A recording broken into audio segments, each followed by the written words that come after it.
ടീച്ചറെ പെട്ടെന്നൊന്ന് ക്ലാസ്സിലേക്ക് വരുമോ? എന്താ? എന്തു പറ്റി മോളെ? ടീച്ചർ ഒന്ന് വായോ, എനിക്കൊന്നും പറയാൻ പറ്റണില്ല. പറയാൻ പറ്റണില്ല എന്നാ? എന്താ പറ്റിയ മോളെ? മോള് പറഞ്ഞോ? ടീച്ചർ ക്ലാസ്സിലേക്ക് വായോ. ടീച്ചറെ ഞാൻ എന്താന്ന് നോക്കിട്ട് വരാട്ടാ.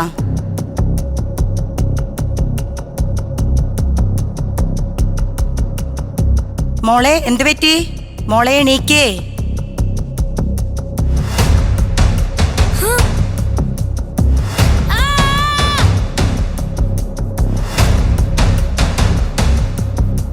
മോളെ നിക്ക് മോളെ.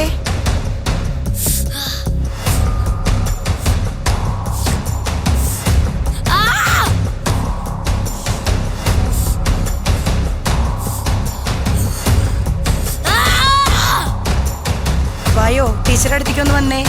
ചോദിക്കട്ടെ ടീച്ചർ.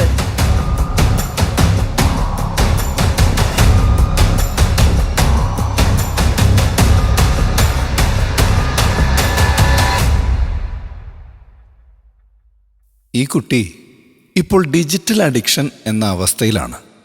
ഫോൺ ലഭിക്കാതെ വരുമ്പോൾ കാണിക്കുന്ന ഈ പരിഭ്രാന്തി പലപ്പോഴും അക്രമാസക്തമാകാറുണ്ട്.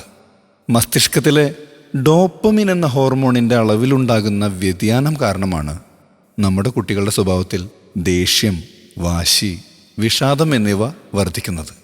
ഇതിനോടൊപ്പം നമ്മുടെ ജീവിതത്തിൽ സർവ്വസാധാരണമായി കഴിഞ്ഞ ജങ്ക് ഫുഡിൻ്റെ അമിത ഉപയോഗം മൂലം ശരീരത്തിലെ കൊഴുപ്പിൻ്റെയും പഞ്ചസാരയുടെയും അളവ് വർദ്ധിച്ചതിനാലാണ് ഈ കുട്ടി പെട്ടെന്ന് തളർന്നു വീണത്. അതുപോലെ തന്നെ പോഷകാഹാരക്കുറവ് കുട്ടിയുടെ ഏകാഗ്രതയെയും തലച്ചോറിൻ്റെ വളർച്ചയെയും ദോഷകരമായി ബാധിച്ചിട്ടുണ്ട്. ഈ അവസ്ഥയിലെത്തിയ നമ്മുടെ കുട്ടികളെ തിരികെ കൊണ്ടുവരാനും നമ്മുടെ പിഞ്ചോമനകൾ ഇങ്ങനെയൊക്കെ ആവാതിരിക്കാനും വേണ്ടി ആദ്യമേ തന്നെ ജങ്ക് ഫുഡ് പൂർണ്ണമായും ഒഴിവാക്കി പഴങ്ങളും പച്ചക്കറികളും ഉൾപ്പെടുത്തിയ സമീകൃത ആഹാരം നൽകുക.